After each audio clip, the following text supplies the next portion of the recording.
그 오늘까지 제가 계속 지난번에 그리스와 튀르키에 방문했던 그 부분을 가지고 함께 이렇게 교제를 하도록 하겠습니다. 오늘은 제목이 바울이 그 아덴, 요즘은 아테네라 그러죠. 아테네에서 또 그가 보고 또 느끼고 또 행한 것, 특별히 이 전한 것, 그런 주제로 이렇게 함께 말씀을 나누도록 하겠습니다. 네. 그래서 바울은 그 2차 전도 여행에서 본래 아시아에서만 복음을 전하기를 원했습니다. 그러나 하나님의 뜻은 거기에만 있으신 것이 아니었죠. 그가 비록 아시아에만 이렇게 생각했었지만은 하나님께서는 그를 이 마게도니아와 아가야 지역까지, 오늘날의 그리스 지역까지 이 생명의 복음이 또 전해지기를 원하셨어요. 그래서 그가 또 네아폴리를 거쳐 빌립보, 또 데살로니가, 또 베레아. 이제는 마게도니아 지역에 있다가 이제 베레아에서 아덴으로 오게 되죠. 그래서 이제 베레아에서도 사도행전 17장 13절에 보게 되면 또 베레아에서 복음을 전하니까 이 데살로니가에서 사람들이 보니까 데살로니가에서 베레아까지 73km, 한 70km가 된대요. 그러니까 거기까지 간 바울도 대단하지만 바울이 거기서 복음 전한다고 또 거기까지 따라와서 참 그것을 방해한 그 사람들의 열정도 참 대단하죠. 그러니까 그 사람들의 입장에서는 바울이 그들이 갖고 있던 어떤 믿음이나 모든 것들을 다 무너뜨린다고 생각을 했던 겁니다. 그래서 어떻게 됐든 그들의 입장에서는 또 이것을 철저히 무너뜨려야 되는 거예요. 그러나 그것은 하나님이 기뻐하시는 일이 아니고 하나님을 대적하는 이 마귀의 일이 되는 거죠. 또 이 사단이 강하게 역사한 것을 보게 됩니다. 그러나 그 가운데도 하나님의 또 은혜는 또 역사가 있으셨던 것을 보게 돼요. 그래서 13절에 보게 되면 데살로니가에 있는 유대인들은 바울이 이 베레아에서 전하는 줄 알고 거기도 가서 무리를 움직여 소동을 시켜가지고 결국은 형제들이 곧 바울을 내보내어 바다까지 가게 하되 실라와 디모데는 아직 거기 머물더라. 그러니까 실라와 그 디모데는 남겨두고 바울만 이 아덴까지 오게 된 겁니다. 오늘날의 아테네로 온 거죠. 그 길이가 베레아에서 아덴까지 키로로 한 500km, 100km, 500km. 그러니까 얼마나 먼 길이겠어요. 거기도 먼 길이었죠. 이쪽까지 내려오게 된 것입니다. 또 하나님의 계획은 또 아덴에서도 또 그 고린도에서도 복음이 전해져야 되기 때문에 그를 이곳까지 인도하신 것을 보게 됩니다. 그래서 아덴은 오늘날 이 아테네라고 하죠. 아테네. 그래서 아가야 속주의 그 자유 도시입니다. 그리고 헬라의 중심 도시고 또 신화의 도시예요.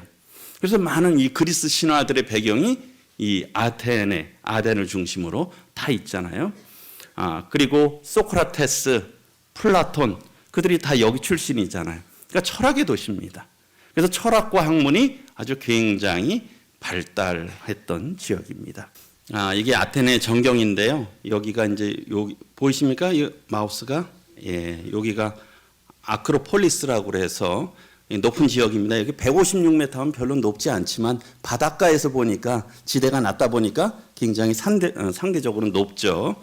이 바위로 되어 있는 아크로폴리스가 있고요. 여기에 보게 되면 여기가 아크로폴리스고, 그리고 이제 이쪽으로 가게 되면 우리 성경에 아레오바고 있지 않습니까? 아까 거기에 바위, 근데 거기가 아레오바고입니다. 그리고 그 아래로 보게 되면 아고라 장터, 장터에서 바울이 복음을 전했잖아요. 그래서 붙들려서 아레오바고로 올라와서 또 거기서 복음을 전한, 이것이 오늘 그 사도행전 이 11장에 나와 있는 그 배경이 되는 지역입니다. 그 거리들이 그렇게 다 보이죠. 매우 가깝습니다. 이 부분을 중심으로 좀 살펴보겠습니다. 여기에 보게 되면 이것은 이제 아크로폴리스에서 바라본 겁니다. 바라보게 되면 여기가 이제 아레오바고가 보이고 저 밑에가 이 도심이 이렇게 다 보입니다. 이 아래쪽이 이제 아고라 이런 그 장터가 있었던 또 주랑 스토아가 있었던 그런 지역입니다. 여기서 본 사진이고요. 그리고 또 성도님들이 이번에 가셨던 분들이 이제 사진들도 찍으셨는데 여기가 이제 그 아레오바고에서 찍은 사진이죠. 여기 아레오바고고 그 아래 보게 되면 아고라 장터하고 그 아탈로스 주랑이라고 이 스토아 학파들하고 이렇게 논쟁을 했던 그런 지역들이 이렇게 보입니다. 그리고 이제 이것을 또 이렇게 뒤로 돌려서 찍으면 어디가 나오냐? 그 아크로폴리스가 나옵니다. 이 뒤쪽에 있는 이 부분이 그 아크로폴리스죠. 여기에 이제 그 파르테논 신전이나 그런 것들이 다 이 뒤에 있는 겁니다. 그래서 첫 번째로 보게 되면 바울이 그 이렇게 보고 느끼고 행한 부분들인데요.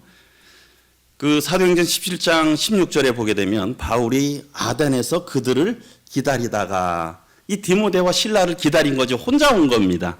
이렇게 배 타고 혼자 왔는데 기다리다가 그 성에 이 아테네에 우상이 가득한 것을 보고 마음이 격분했다라고 말하고 있습니다.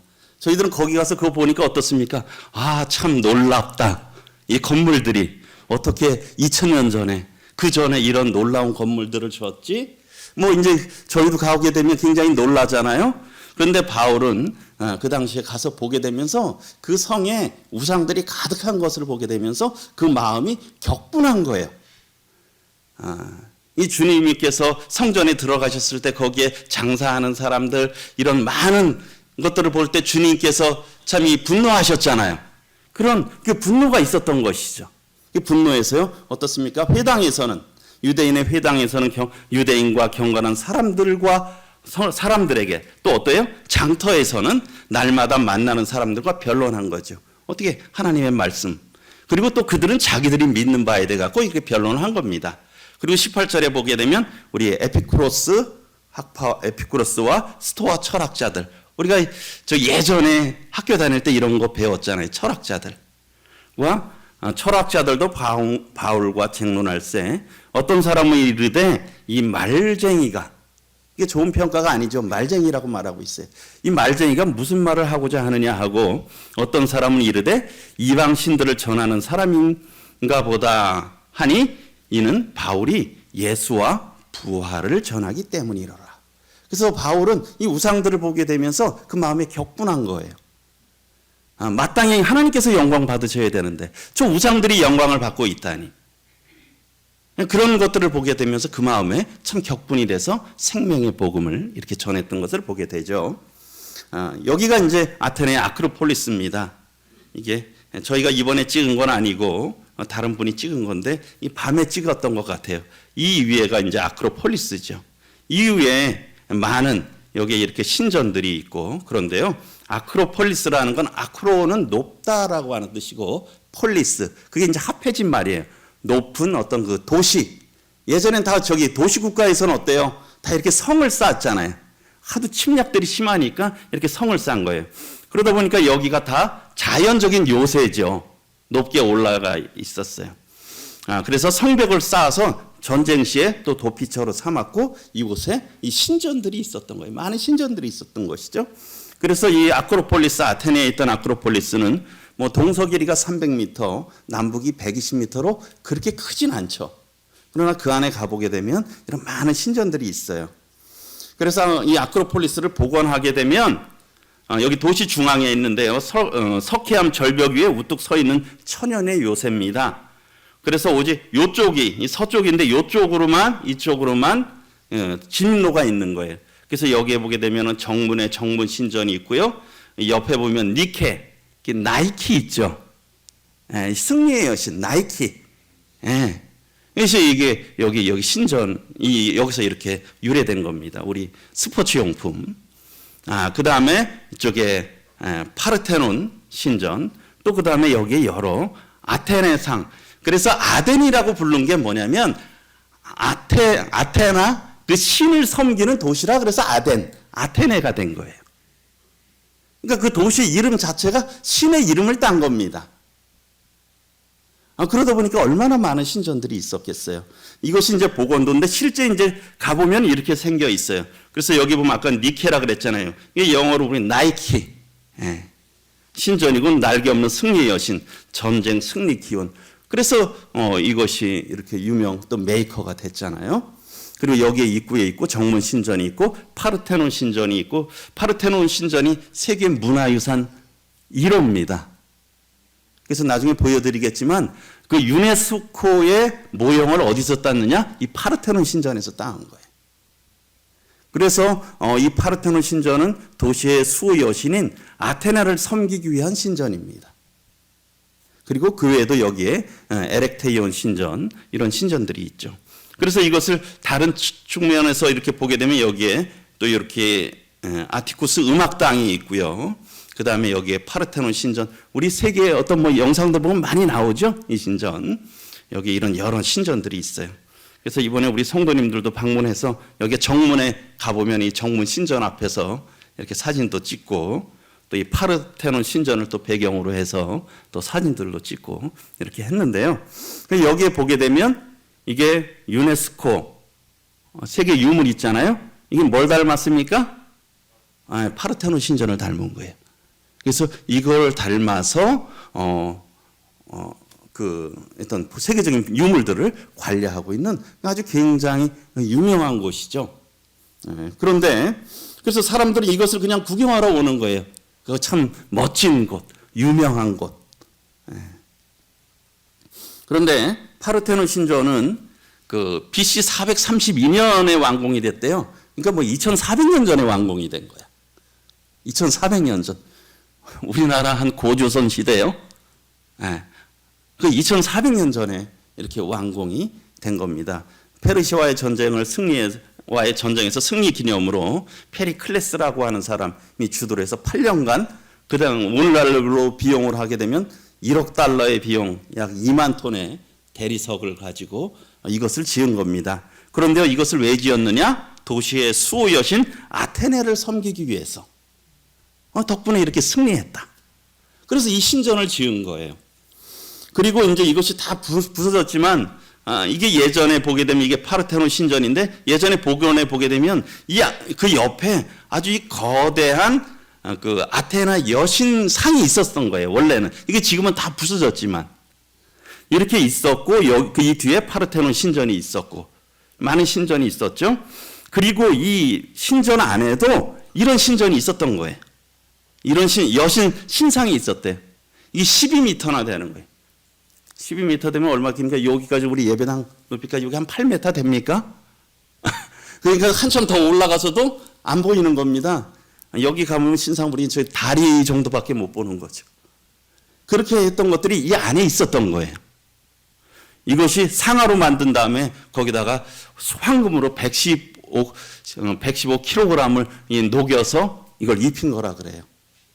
그래서 파르테논이라는 뜻이 처녀의 집이라는데 처녀 여신 아테네를 가리키는 그런 호칭입니다. 그리고 올라가다 보면 그 옆에 에릭티온 신전이라고 하는 것이 또 있습니다. 여기 보게 되면 또 여기 아테나 제단인데요. 여기 아테네 여신에게 제사를 지내는 신전이에요. 여기 보게 되면 특별히 이제 요 6명의 여인상 기둥들로 아주 유명한 건축물이라고 합니다.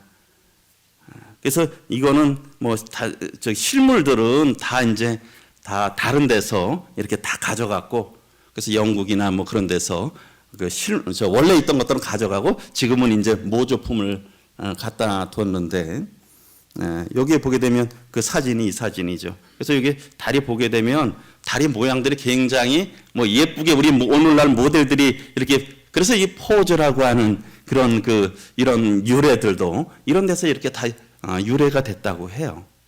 어쨌든 이러한 에릭티온 신전이 있었는데요. 그래서 우상의 도시 아덴이었습니다. 그래서 로마 역사가 플리린이라고 하는 분은 아테네의 각 가정에 있는 신상을 제외하고도 각 가정에도 신상이 있었는데 공공장소에만 신상들이 3만 개가 넘었대요. 각 가정에 있는 건 불구하고 이런 공공장소에 3만 개가 이상이 있었던 거야. 그러니까 사도 바울이 아덴에 탁 들어가 보니까 참되신 하나님만을 섬겨야 되는데 그냥 우상들로 가득한 거예요. 그래서 참 창조주이시며 구주이신 참 살아계신 하나님께만 예배와 경배를 드려야 되는데 이 헛된 이 우상들에게 예배를 드리고 그들을 경배하는 거 보면서 사도 바울 마음에 격분된 거예요. 이 화가 난 거죠. 그래서 그가 취한 것은 어떤 겁니까? 그래서 그들을 싸우는 것이 아니라 물론 영적인 싸움이지만 그들에게 복음을 전한 겁니다. 이 분노해서 우상들을 보고 분노해서 생명의 복음을 전한 것입니다. 그래서 앞서 보셨던 대로 파르테논 신전 안에 이런 12m나 되는 아데나 신상이 있었고 또 그거보다 훨씬 큰 아데나 신상이 있고 또 에릭티움 신전에도 여인상들이 있고 많은 3만 개가 넘는 신전들로 아주 그 도시가 가득 찼던 거예요. 그래서 우리 같이 한번 사도행전 17장 16절 읽어보겠습니다. 시작.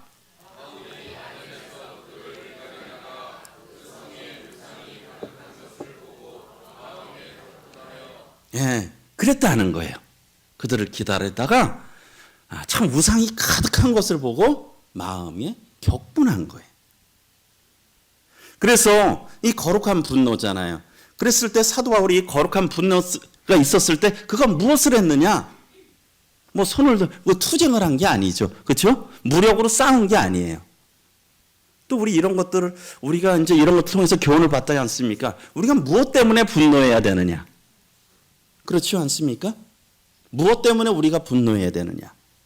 그리고 우리가 분노가 일어났을 때 우리가 취할 행동이 무엇이냐 하는 것들을 또 배우게 됩니다.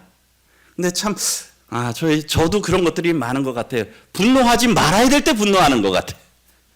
정작 분노를 해야 되는데 그것에 대해서는 분노하지 않아. 그러니까 우리가 분노할 것에 대해서 분노하고 분노하지 말아야 될 것에 대해서는 분노하지 말아야 되겠죠. 그리고요. 분노를 어떻게 해소하느냐가 참 중요한 겁니다. 그렇죠? 힘으로, 무력으로. 참 예수님 당시에는 로마의 압제하에 있었잖아요. 그렇지 않습니까? 우리 보통 사람이면 무엇을 생각했을까요? 우리나라가 일제 압제에 36년간 있었을 때 어떤 능력 있는 분이 왔어요. 그때 딱 생각되는 건 무엇이겠습니까? 그분이 오셔서 우리나라를 독립시켜주는 거 아니겠습니까? 그게 사람들의 보편적인 생각이었고 그 당시에 제자들의 생각이었어요. 제자들도 그런 생각을 했어요.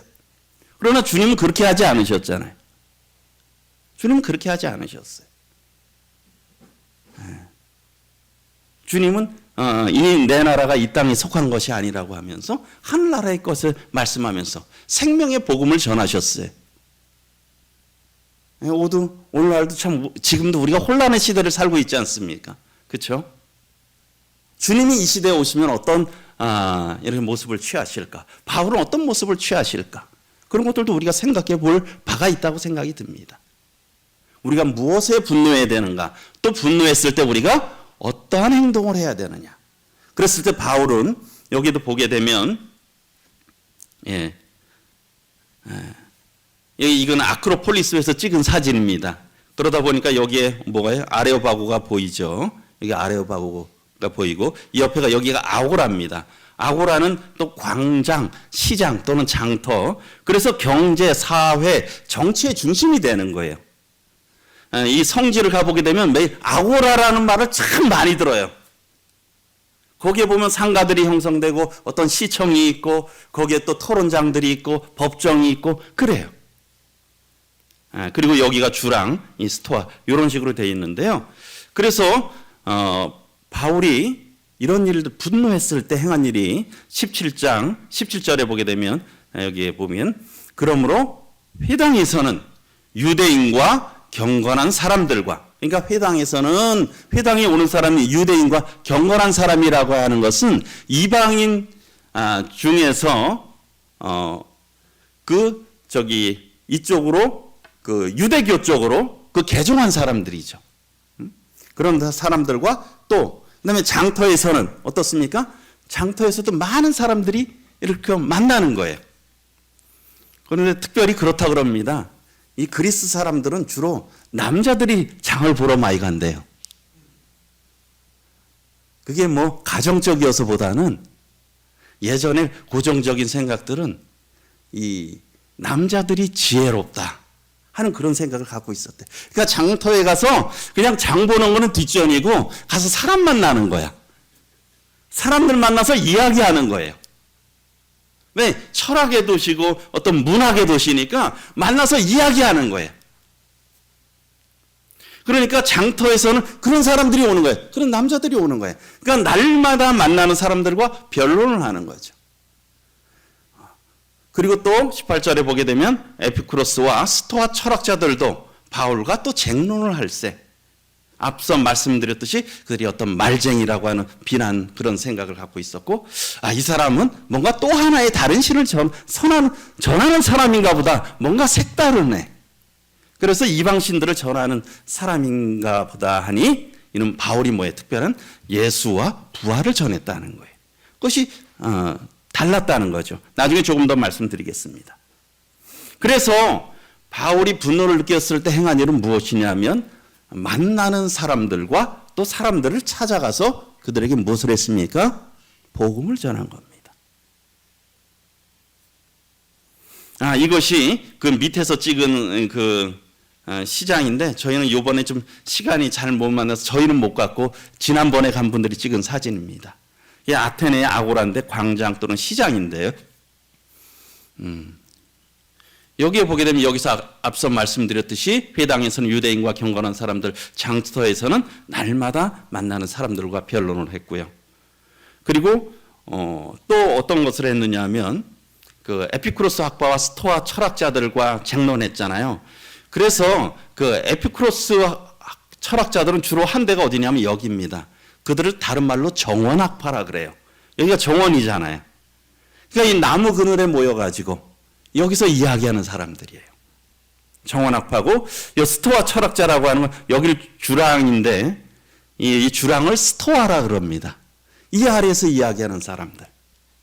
거기서 철학을 얘기하는 사람들.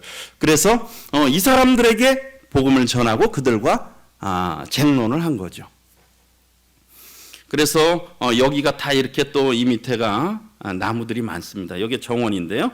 여기서 바울은 아고라 정원에서 에피쿠로스 철학자들에게 복음을 전한 겁니다. 그래서 에피쿠로스가 이제 창설자인데 그가 이제 모든 일들은 다 우연이다. 그렇게 생각을 하는 거예요. 그러니까 어때요? 우연이니까 어떻게 됩니까? 여기는 피해야 되잖아. 어려운 일들은. 그러니까 고난으로부터 도피하는 걸 추구했고요. 또 이 쾌락을 강조한 거예요. 정신적인 쾌락. 그리고 모든 게 우연이잖아요. 그러다 보니까 내세를 부정합니다. 이런 사람들이었어요. 그래서 쾌락주의자죠. 그리고 반대로 이 아탈로스 주랑이라 그러는데 여기에 보게 되면 이런 부분들을 이런 것들을 우리가 주랑이라 그러고 스토아라고 합니다. 그래서 여기서 이제 바울은 또 주랑에서 누구와 스토아 철학자들과 그들에게 복음을 전한 겁니다. 그래서 이 제논이라고 하는 사람이 창설을 했는데 여기는 숙명론이에요. 그 앞서 있는 그 에피쿠로스 학파는 그냥 우연이다라고 하는 거고 여기는 숙명이 있다. 그러니까 만사의 운명에 의해서 결정된다는 겁니다. 그러다 보니까 어때요? 그 운명이니까 어떻게 돼요? 거기에 대해서 복종하고 그냥 고통을 그대로 감수해야 되는 거야.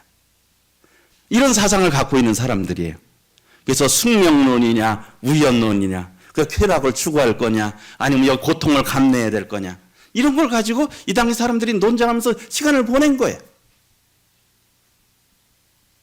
그래서 여기 앞에 보게 되면 베마라고 하는 자유 발언대가 있는데요. 이 앞에 가면 자유롭게 누구나 다 이야기할 수 있는 겁니다. 그리고 거기에 보게 되면 물시계가 있었다 그래요. 물시계가 있었는데 말씀드리면 이 베마라고 하는 건 뭐냐면 이 스토아 철학자들이 모인 건물 앞에는 자유 발언대가 있었다는 거예요. 누구나 가서 말할 수 있는 거예요. 근데 누구나 말할 수 있는데 한 사람이 너무 오래 얘기하면 안 되잖아요. 그래서 일반적으로 딱 6분 정도만 말할 수 있겠대요. 그래서 이게 뭐냐 그때 필요한 게 이 물시계였어요. 물시계에서 이 뒤에 보게 되면 이 물시계가 이게 두 개로 되어 있는 거예요. 그래서 여기다 물을 담아 놓으면 발표제의 시간이 제한된 거예요. 물을 가득 담아 놓으면 거기 물이 흘러가지고 우리 그거 있죠? 사우나에 가보면은 그 모래시계. 그거 비슷한 거예요. 물을 다 마르면 이렇게 쫙 흘러나오는 게 한 6분 정도 되는 거야. 그럼 물이 다 나오면 그 사람은 거기서 끝내야 되는 거예요. 그리고 이제 또 얼마나 말할 사람이 많겠어요. 여기 얼마나 똑똑한 사람들이 많겠습니까? 그러니까 자유롭게 말하니까 줄을 쓴 거예요. 그러니까 사도 바울도 여기서 복음을 전했겠죠. 그런데 참 전할 내용은 많은데 한 6분 전하면 어떻습니까? 거기서 또 내려가서 줄을 서야 되잖아요. 어쨌든 그래서 이게 물이 한번 내려오면 또 이걸 또 바꿔놓으면 또 물이 가득 차니까 또 이게 그게 이제 바꿔놓으면 또 한 6분이 지나는 거죠. 그래서 이런 것들이 있었는데 참 대단한 사람들 아닙니까? 어쨌든 이 스토아 철학자들이 그러니까 여기에 보면 말쟁이들이 많은 거예요. 정말 많은 생각들이 있는 거야. 그러니까 6분 동안에 정치에 대해서도 얘기할 수도 있고 종교에 대해서 얘기할 수도 있고 철학에 대해서 자기가 믿는 바를 말할 수 있는 겁니다. 그래서 아마도 바울이 이곳에 서서 예수님과 육체의 부활에 대해서 이렇게 말을 했을 것입니다.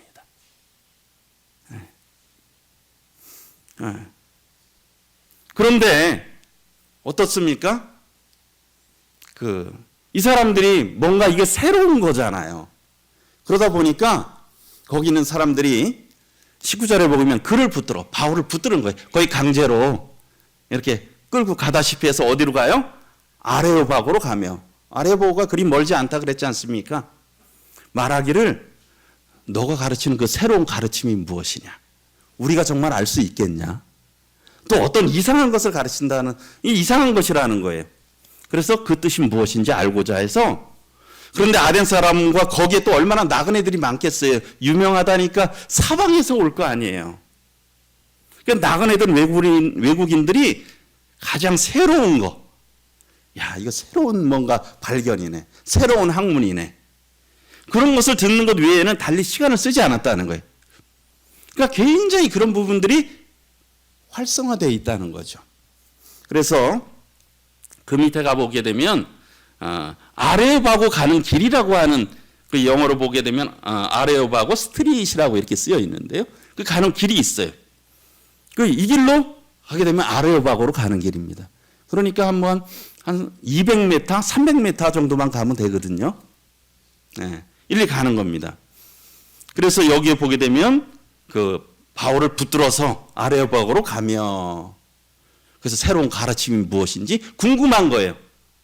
왜? 거기서는 발언대가 있고 막 그러니까 충분히 이야기하기가 쉽지 않잖아요.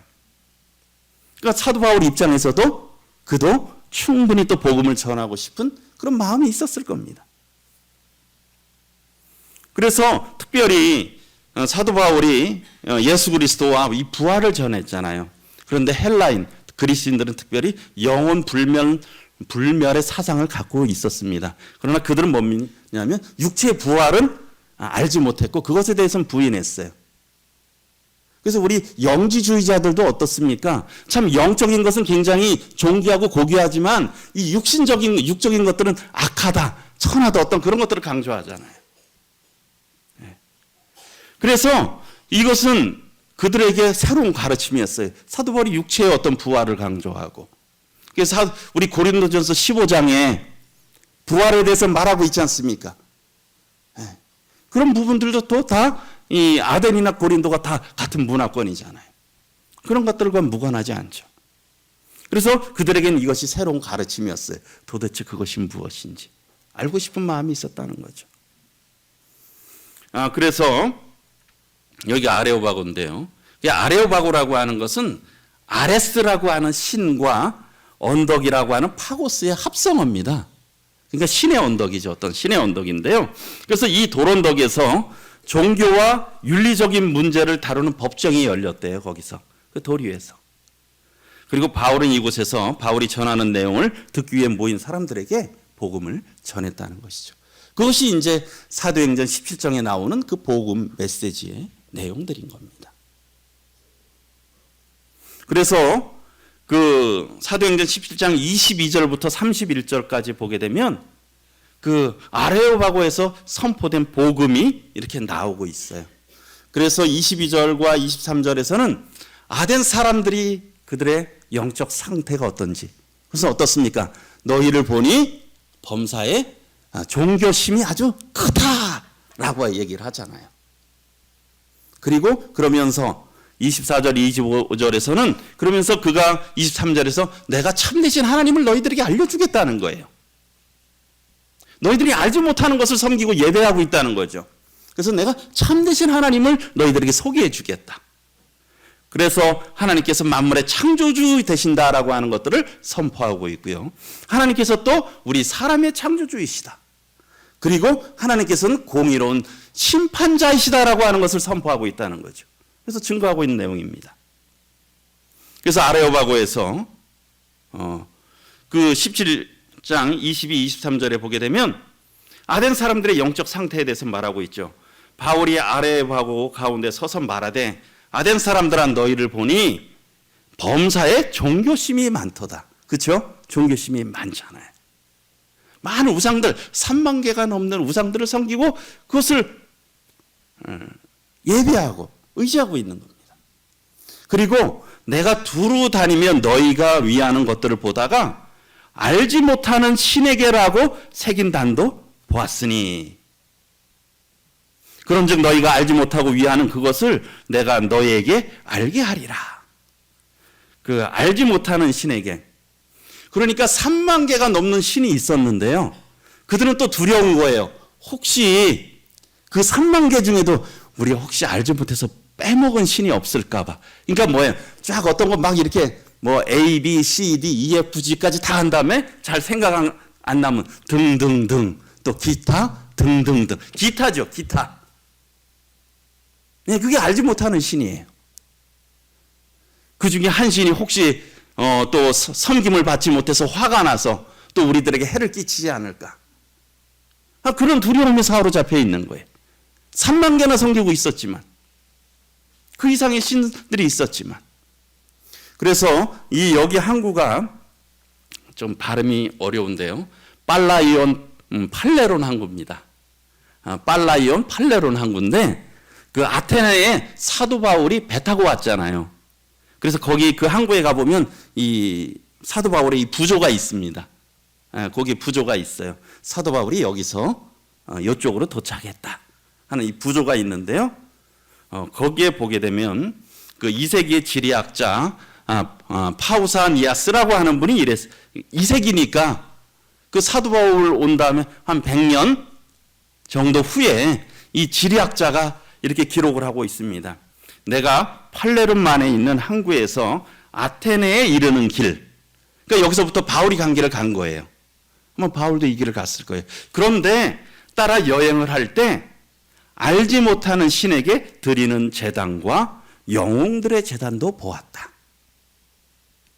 그러니까 실제적으로 사도 바울은 그 누가를 통해서 사도행전에서 간단히 기록했지만 이 지리학자는 그 후부터 한 100년이 됐을지 얼마가 됐을지 모르는데 그 당시까지 이것이 있었다는 거예요. 알지 못하는 신들을 위한 제단들이 있었다는 거예요. 그런데 사실은 아덴에서 이런 유물들이 발견되지는 않았는데요. 여기에 보게 되면 시리아의 고대 도시 팔미라라고 하는 데서도 이러한 그 알지 못하는 신에게라고 하는 이런 제단이 발견됐고, 또 로마의 팔라티누스 언덕이라는 데서 이런 제단이 발견됐어요. 그리고 버가모 우리 저기 그 아시아쪽에 있는 버가모 있죠? 거기에서도 이런 것이 발견됐는데 거기에 보게 되면 이것은 특별히 이제 로마의 팔라티누스에서 발견된 제단에서는 거기에 라틴어로 알지 못하는 신에게라고 라틴어로 이렇게 기록이 되어 있는데 이것이 BC 100년경에 이러한 그 제단이라는 것이에요. 이거 실제 이 박물관에 있는 겁니다. 이런 것들이. 그러니까 이 아덴에서 발견되지 않았지만은 그런 것들이 바울이 가면서 이것을 실제 봤다는 거예요. 그래서 참 이런 성경의 기록이 참 얼마나 참 이런 놀라우냐 하는 것들을 이렇게 생각을 할 수가 있죠. 그래서 알지 못하는 신들까지 섬기면서 이렇게 우상의 도시였고 아주 종교성이 심한 거예요. 그래서 사도 바울은 어떻습니까? 그들에게 하나님을 소개하시는 거예요.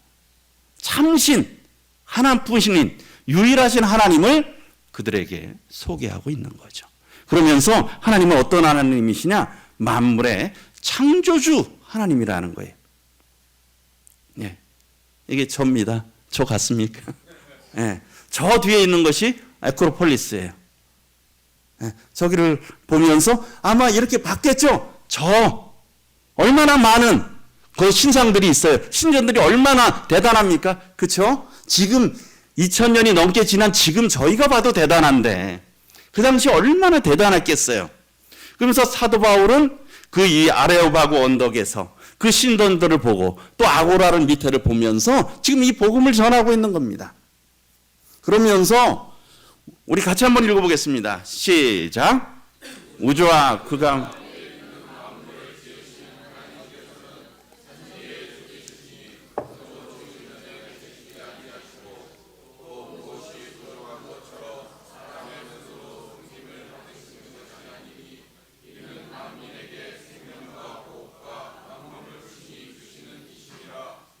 네, 이 말씀이 이해되십니까? 그 신전을 보면서 저 신전이 얼마나 참 대단해요. 그렇지 않습니까? 그러나 우주와 그 가운데 있는 만물을 지으신 하나님께서는 천지의 주인이시라는 거예요. 천지의 주인이시기 때문에 이 사람이 지은 전에 계시지 않는다는 거예요. 저것이 아무리 크고 대단해도 하나님은 저기에 계시지 않는다는 겁니다. 그리고 하나님이 무엇이 부족한 것처럼 사람의 손으로 섬김을 받는 분이 아니라는 것입니다. 어떻습니까? 그분은 만민에게 생명을 주시고 호흡을 주시고 만물을 주시는 참 만물의 창조주, 창조하신 주인이 되신 하나님이라는 것이에요. 그래서 저것을 섬겨서는 안 된다는 겁니다. 참 하나님을 섬겨야 된다는 거예요. 그리고 또한 어떻습니까? 그 만물 중에 만물의 영장이 사람이라고 하잖아요. 사람을 하나님이 지으셨다는 것입니다. 그래서 인류의 모든 족속을 한 혈통으로 만드사 어떻습니까? 아담을 통해서 다 창조하셨잖아요.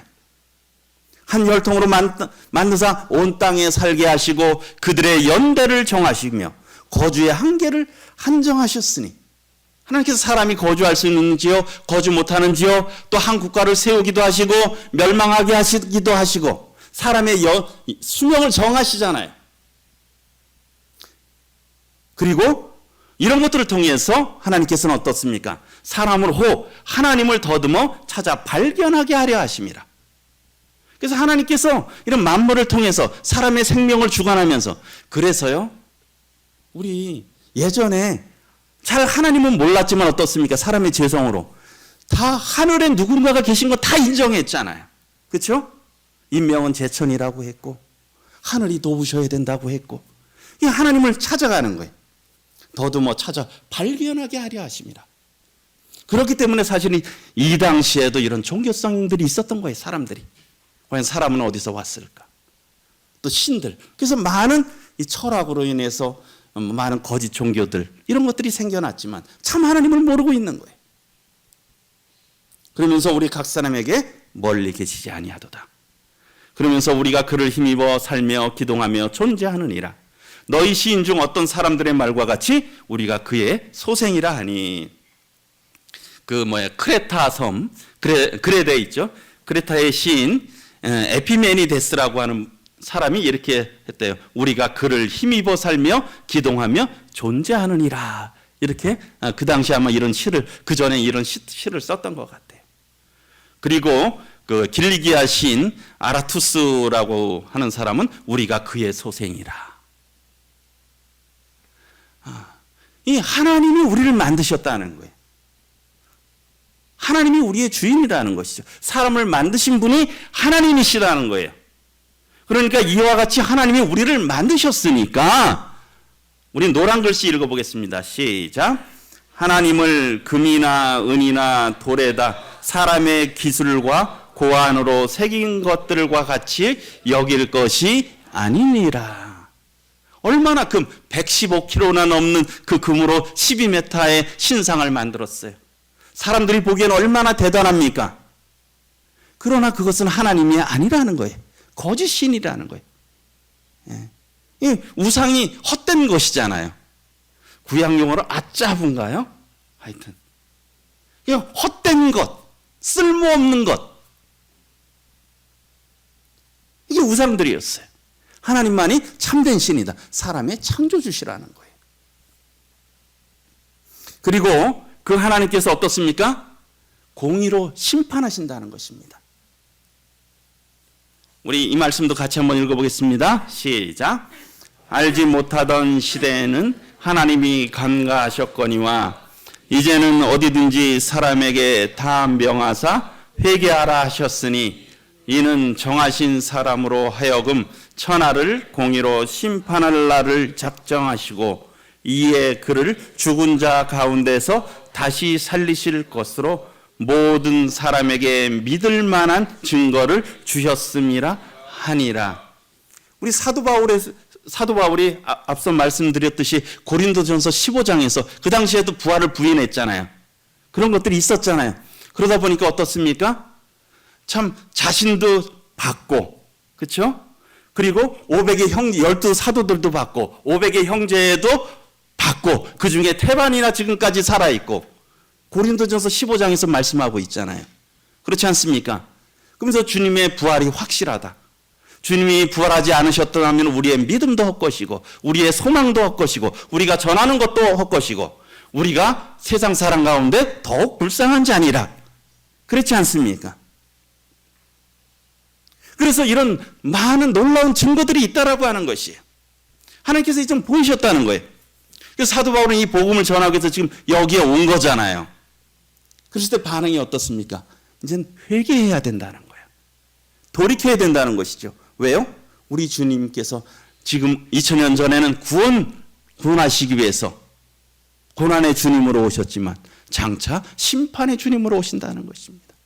공의로 심판하신다는 거예요. 그래서 회개하고 돌이키라라고 공의의 심판자 하나님에 대해서 말씀하고 있습니다.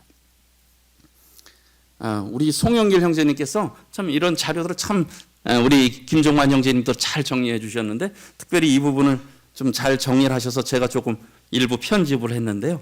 이 프로스는 아레오바고에서 바울이 전한 복음을 조금 쉽게 하게 되면 오늘 여기 아까 학생도 와 있는데요. 예, 잘 들어보시기 바랍니다. 여기 보기에는 23절에 보게 되면 우리 23절부터 보게 되면 조금 쉽게 풀었으면 내가 당신들이 알지 못하고 예배하는 거짓신 대신 참신을 알려주겠습니다. 그렇죠? 너희들이 범사에 종교심이 많도다. 그러나 너희들이 알지 못하고 섬긴다. 그래서 내가 당신들이 알지 못하고 예배하는 그 거짓신 대신에 이제부터는 참신을 알려주겠다는 겁니다. 23절 하반부에서 그렇게 말씀하고 있죠. 그리고 24절에 그 하나님은 어떤 분이시냐? 참신은 우주 만물을 지으시는 하나님이십니다. 그리고 하나님은 천지의 주인이십니다.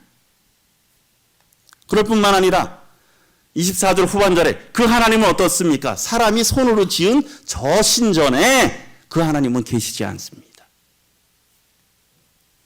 그리고 25절에 하나님은 그리고 무엇이 부족해서 사람의 섬김을 받으시는 분이 아니십니다. 오히려 하나님은 만민에게 생명과 호흡과 만물을 친히 주시는 인간의 창조주이십니다. 26절 27절에 그분께서 인류의 모든 족속을 한 혈통 한 조상 아담으로 만드셨고 모든 나라의 연대와 영토를 정하신 분이십니다. 그 하나님께서 나라를 세우시기도 하시고 망하게도 하고 하나님은 역사의 주관자이시죠. 그래서 하나님은 만드신 만물과 역사를 통해서 하나님을 찾기만 하면 발견할 수 있게 하셨습니다. 그러니까 관심을 갖고 보게 되면 하나님을 찾을 수 있는 거예요. 그리고 28절 우리는 하나님에 의해서 살며 움직이며 존재하고 있습니다. 그러므로 하나님을 그래서 어때요? 돌에 새긴 우상처럼 여겨서는 안 됩니다. 왜요? 우상은 눈, 귀, 입, 손 그런 것들이 다 있지만 어때요? 그 기능을 할 수가 없는 거예요. 무능한 겁니다. 30절에 하나님께 영광을 돌리지 않는 것은 인간의 가장 큰 죄입니다. 그러므로 회개해야 됩니다. 회개하지 않으면 심판을 받습니다. 31절 예수님은 죽음과 부활을 통해서 믿을 만한 증거를 주셨습니다. 이 예수 그리스도를 믿을 때 죄와 심판에서 구원을 받습니다. 참 얼마나 분명한 복음이고 참 이런 놀라운 복음입니까? 우리 성도님들 어디 복음을 전하실 때 이런 부분들에서 풀어서 쉽게 설명해 주시면 또 우리가 복음 전하시는데도 유용하리라 생각됩니다. 참 하나님이 놀라우신 분이죠. 예. 이런 놀라운 복음이 선포됐습니다. 그런데 어떻습니까? 이런 선포된 복음에 대해서 사람들의 반응 두 부류가 있죠. 여기 보게 되면 아레오바고 언덕 입구에 여기 이게 보게 되면 여기에 비문 같은 것들이 있어요. 그 내용이 뭐냐면 언덕 입구에 있는 바울이 전한 복음 이게 있습니다. 저도 한번 그 앞에서 이렇게 사진을 찍어봤는데요. 이렇게 거기 지금 사도행전 17장의 복음이 거기에 이렇게 기록이 되어 있어요. 네. 사도 바울이 여기서 이 복음을 전했다는 것입니다. 이렇게 복음이 분명히 선포됐는데 보게 되면 32절이 그들이 죽은 자의 부활을 듣고 그들의 반응은 어땠습니까? 어떤 사람은 조롱도 하고 어떤 사람은 이 일에 대하여 내 말을 다시 듣겠다 하니 그러니까 그 반응은 이 말씀을 들으면 어떻습니까? 당연 우리의 반응은 거기에 대해서 회개하고 참 하나님을 찾아야 되잖아요. 헛된 우상을 버리고 돌이켜야 되는데 오히려 부활한다고? 그 조롱하는 거예요. 그리고 이 결정하지 못하는 거죠. 우리 그런 부분 많죠. 복음 전하다 보면 어떤 분들은 조롱하고요. 어떤 분들은 다음에 믿죠. 다음에 또 한 번 들어봅시다. 그런 반응을 보인 거예요. 그런데 이렇게 됐던 것들은 그 사람들의 태도가 잘못됐던 거예요. 처음부터. 그들은 뭔가 새로운 것을 그냥 한번 들어보자. 뭔가 새로운 거네. 그런 태도를 취했다는 거예요. 뭔가 진리를 정말 알고 싶은 겸손한 그런 마음이 아니었다는 거예요. 뭔가 새로운 지식 한번 알아보지. 한번 들어보지. 참 그것은 우리들에게도 참 많은 교훈을 준다고 생각됩니다. 저희들이 하나님의 말씀을 어떻게 받느냐. 한번 뭔가 오늘 좀 새로운 말씀 전해지나.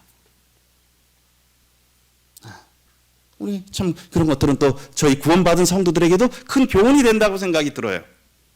어떠한 자세로 말씀을 듣느냐. 어쨌든 여기에 보게 되면 그래서 이에 바울이 그들 가운데서 떠나버린 거예요. 몇 사람이 그를 가까이하여 믿으니 그 중에 아레오바고 관리 디오누시오와 다마리라 하는 여자와 또 다른 사람들도 있었더라. 그러니까 보게 되면 여기 많지 않았어요. 구원받은 사람들이. 그래서 여기에 보게 되면 아레오바고에 관리가 있었던 거예요. 여기 예전에 법정이 있었기 때문에. 그 중에 디오누시오인데요. 그 유세비우스라고 하는 역사학자 있지 않습니까? 유세비우스에 의하게 되면 디오누시오 여기 아레오바고 관리 디오누시오인데 거기 법원장이었고 유세비우스에 의하면 아테네 교회의 초대 감독이 되었대요. 디오누시오 그런 기록들이 있습니다. 그래서 이 복음을 어떻게 받아들이느냐 참 중요한 것 같습니다.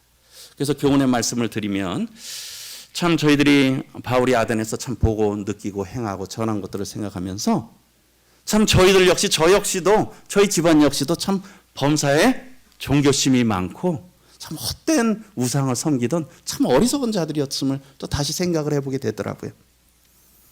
그렇죠? 범사에 종교심이 많도다. 이제 알지 못하는 것들 참 저희도 많이 섬겼어요. 저희 집안에서도 굉장히 많이 섬겼어요.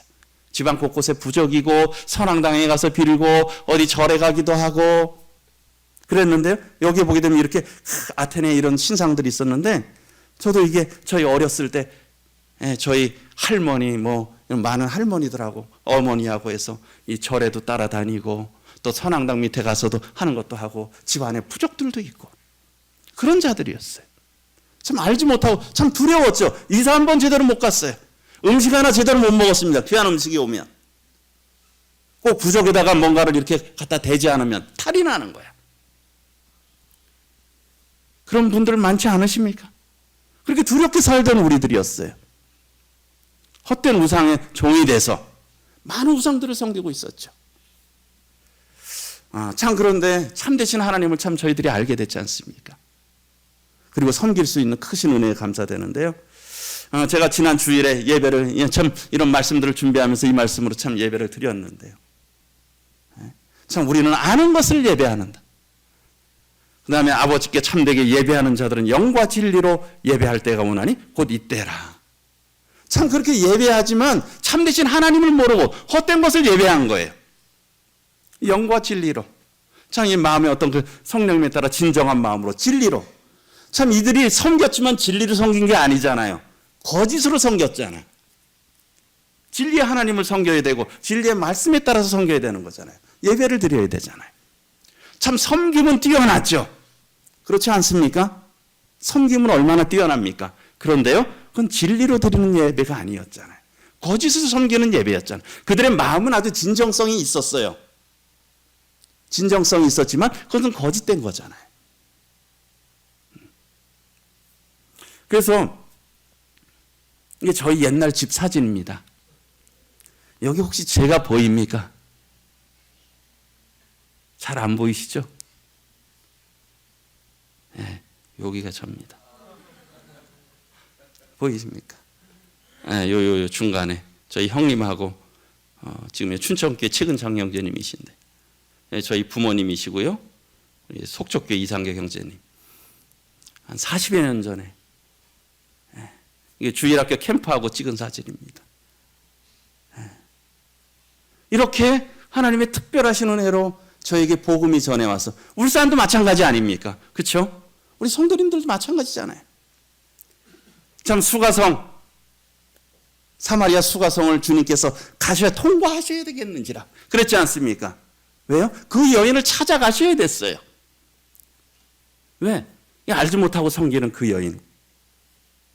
그 여인을 구원하기 위해서 주님께서 가신 것처럼 저희와 같은 정말 강원도 심신산골에 이 복음이 들어와서 생명의 복음이 전해졌잖아요. 하나님의 놀라운 은혜입니다. 우리가 구원받았다는 건 정말 은혜죠. 참되신 하나님을 예배하고 섬긴다는 건 정말 은혜입니다. 그렇지 않으면 지금도 여전히 헛된 우상을 섬기면서 살았을 것입니다. 그리고요, 오늘날 우리 아이돌 스타 좋은 말 아닙니까? 아이돌이 우상이잖아요. 그렇죠? 아이돌.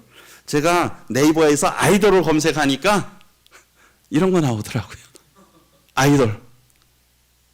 우상도 참 많죠? 네, 많은 우상들이 있어요. 우리 또 아이들 중에 요즘에 또 그냥 세상을 떠나는 사람들도 많잖아요. 세상을 등지는 사람들도 많잖아요. 왜? 헛된 것이잖아요. 이렇게 추구하려고 했었는데 그것이 다 헛된 것들이라는 거예요.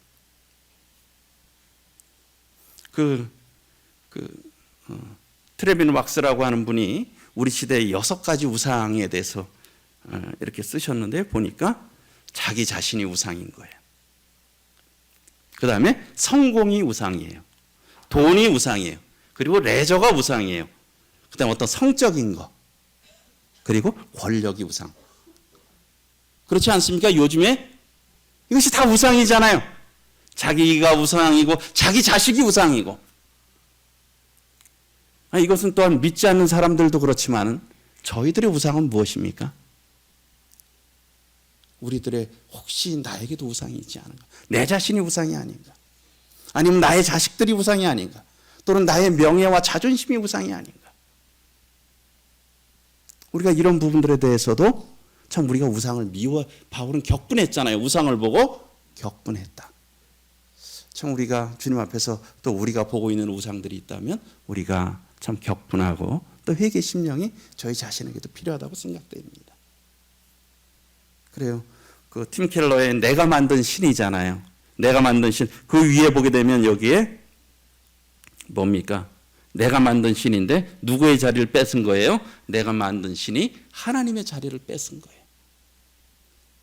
하나님이 신전에 계셔야 되잖아요. 하나님이 예배를 받으셔야 되잖아요. 그런데 우리가 과연 무엇에 예배를 하느냐? 오늘날 사람들은 무엇을 예배하느냐? 우리가 그런 것들을 보면서 격분해야 된다는 겁니다. 우리가 격분해야 될 것은 그런 것들을 보면서 격분해야 된다는 거예요. 그래서 거룩한 분노와 복음의 빛을 우리가 발해야 되겠죠. 우리 이 문자 받으신 우리 잘 아시는 형제님께서 저에게도 매일 문자를 주시는데요. 그 보니까 분노하라, 며칠 전에 분노하라라고 하는 문자로 주셨더라고요. 여기 카톡 문자인데요. 제가 캡처했는데 답을 찾은 자들이요 답을 찾지 못한 자들 잊지 말지라. 세상에서 가장 어려운 문제도 답을 아는 자들에게는 가장 쉬운 문제 아닌가. 세상에서 가장 어려운 문제는 무엇입니까? 죄인이 어떻게 천국 가나. 근데 사단은 온갖 방법으로 속이고 방해하나니 답을 아는 자여 분노하라. 우리의 분노가 생명을 건지거늘 일어나 빛을 발하라. 일어나라 빛을 발하라. 이는 내 빛이 이르렀고 여호와의 영광이 내 위에 임하였느니라. 임하였음이니라. 우리가 정말 뭐에 대해서 분노해야 되느냐 하는 것입니다. 그리고 우리가 그 분노에 대해서 어떻게 해야 되느냐? 바울은 우상이 많은 것에 대해서 분노했고 생명의 복음을 찾아가서 전했다는 것입니다. 참 우리에게 참 오늘날 시대에 우리가 거룩한 분노가 필요하다고 생각됩니다. 그리고 복음의 빛을 또 우리가 발해야 될 것입니다. 그 다음에 세 번째로 말씀드렸듯이 하나님의 말씀을 듣고 배우는 동기와 태도가 참 중요하잖아요. 그렇죠? 그냥 그들이 뭐 알 수 있을까? 무슨 뜻인지 알고자 했어요. 다른 데 시간 쓰지 않았어요. 오직 관심이 뭔가 새로운 걸 아는 거였어요. 아주 지적 호기심이죠. 이걸로 만족하는 거예요. 내가 이만큼 안다. 내가 이만큼 새로운 것을 많이 한다. 그런 것들이 필요할 수 있지만 그것도 굉장히 조심해야 되는 거죠. 그러나 그들에게 이것이 생명으로 역사하지 못했습니다. 생명이 되느냐 아느냐. 우리 복음 전할 때 그러잖아요. 물이 그냥 마시면 시원하잖아요. 마시면 살 수 있잖아요. 근데 어때요? 물의 성분이 H2O고 미네랄인데 이 안에 뭐가 얼마나 들어있고 알아도 마시지 않으면 살 수 있습니까? 못 삽니까? 못 사는 거예요. 그냥 어린아이와 같이 단순하게 그 물을 마시면 살아요. 그러나 물의 성분을 아무리 연구해도 그것을 마시지 않으면 자기 것이 안 되는 거예요. 복음이 그렇고 우리가 또 하나님의 말씀이 그렇다고 생각이 듭니다. 아는 것과 또 사는 것은 또 다르다고 생각이 듭니다.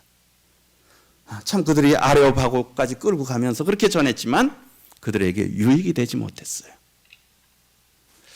그래서 우리 데살로니가나 베레아 성도들처럼 말씀을 정말 사모하고 이것을 삶에 적용하는 저 역시도 마찬가지고 이런 것이 정말 참 우리들에게 중요하다.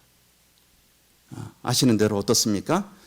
지난번에 보여드렸죠. 베레아의 바울 연단 벽화인데요. 여기에 보게 되면 여기에 보면 지금 제가 하겠지만 이 듣는 자세들이 아주 굉장히 뭐 이렇게 받아 적으면서 또 옆에도 할 때도 소곤소곤하면서 뭔가를 물어보고 이 그림을 그려놨어요. 베레아에 있는 사람들은 데살로니가에 있는 사람들보다 더 너그러워서 간절한 마음으로 말씀을 받고 또 그러한 거예요. 날마다 성경을 상고함으로 그중에 믿는 사람이 많았다. 그랬다라고 하는 것이죠. 그래서 저도 역시 그렇고 우리 성도님들도 그러시고 그리고 또 이 자리에 아직 하나님을 믿지 않은 분이 계신다면 이것을 오늘 좋은 이야기 들었네. 뭔가 하나 새로운 거 얻었네. 그렇다 그러면 우리는 의미가 없습니다. 이것을 통해서 우리가 나의 생명의 양식으로 또 우리의 삶을 변화시킬 때 또 받아들일 때 참 의미가 있다고 생각이 듭니다. 그래서 오늘 바울이 아덴에서 보고 느끼고 행한 것이라고 하는 주제로 말씀을 드렸습니다. 이상 마치도록 하겠습니다. 감사합니다.